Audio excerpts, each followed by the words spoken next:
Merong malaking problema ang tao eh. Marami yan.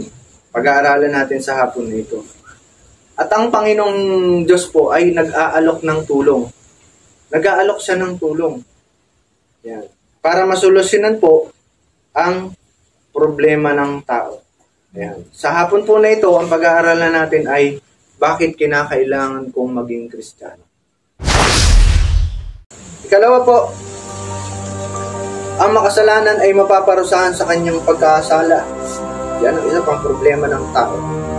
Sabi dun sa Pahayag 21, verse 9, 21 verse 8. Sabi niya po, subalit malagim ang kasasapitan ng mga duwag, ng mga taksil, ng mga nagpapasasa sa kasuklam-suklam na kahalayan, ng mga mamamatay tao, ng mga nakikiapid, ng mga mangkukulam, ng mga sumasamba sa Diyos-Diyosan, at lahat ng mga sinungaling.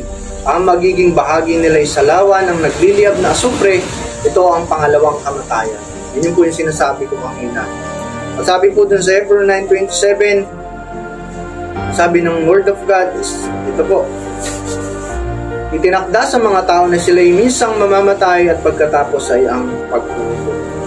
Kasi nanay, hindi tayo katulad ng aso. Yan, yung aso na yan, yung aso nito na yan. Pag namatayan, tapos na yung kwento niya. Namatay yung manok natin, tapos na yung kwento nila. Pero ang tao, may espiritu kasi nababalik sa Diyos. At magsusulit kung paano ka namuhay dito sa ibabaw ng lupa. Kaya malaki ang problema natin pagka hindi na solusyonan yung bagay niya.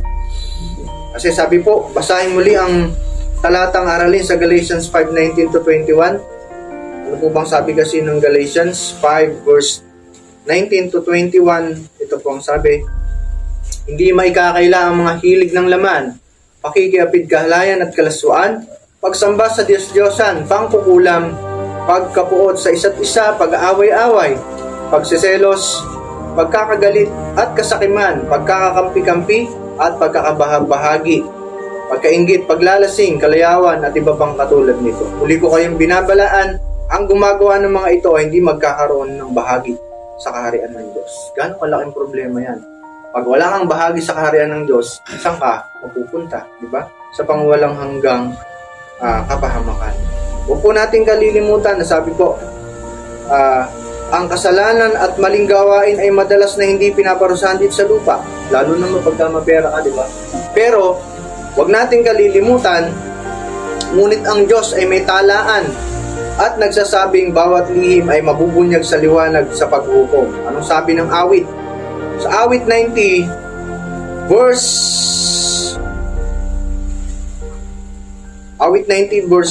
8, anong sabi po ng Word of God? Aming mga kasalanan sa harap mo'y nahahayag. Mga sala naming lihim ay kita mo sa liwanag. Wala tayong maitatago sa Panginoon. Kahit gaano pa kalihim yung kasalanan na yan, kita yan ng Panginoon. Wala kang maitatago, wala kang maitatanggi. At susulit natin yan sa Diyos. Napakalaking problema niyan pagka hindi na solusyonan. At ang sabi dun sa 1 Corinthians 4 verse 5, ang sabi po ng Word of God, kaya't huwag kayong hahatol nang wala pa sa panahon. Maghintay kayo sa pagdating ng Panginoon. Siya ang maglalantad ng mga bagay na ngayon natatago sa kadiliman at maghahayag ng mga lihim na hangarin ng bawat isa. Sa panahong iyon, bawat isa ay bibigyan ng Diyos ng angkop na parangal. Diba? Ang Diyos po ay pag-ibig, pero ang Diyos din po ay Diyos ng katarungan. Kasi po, hindi siguro nabibigyan din sa bawat isa sa atin na ang katotohanan ng impyerno. Di ba? Dahil Israel po. Sabi nga doon sa John 3:16, di ba sabi bro? Sapagkat kayo na lamang ang pag-ibig ng Diyos sa sanglibutan. Kaya ibinigay niya ang kanyang bugtungan na kung pang sino mang sumampalataya sa kanya ay hindi mapahamak kundi magkaroon ng buhay na walang. The word mapahamak, nanay, yun ay impyerno. Yun ay pangwalang hanggang kapahamakan sa mundo. Ang Diyos ay pag-ibig, pero wag din natin kakalimutan ng Diyos ay makatarungan. Hindi niya kukonsintihin kahit isang maliit na kasalanan. Kahit gaano kalitang yung kasalanan, dapat niyang ihingi ng tawad sa Panginoon. Ngunit, wag natin kakalimutan na kahit gaano pa kalaki ang ating kasalanan, patatawarin yan ng Diyos. Ganun po sa kamapagmahal sa bawat isa sa atin.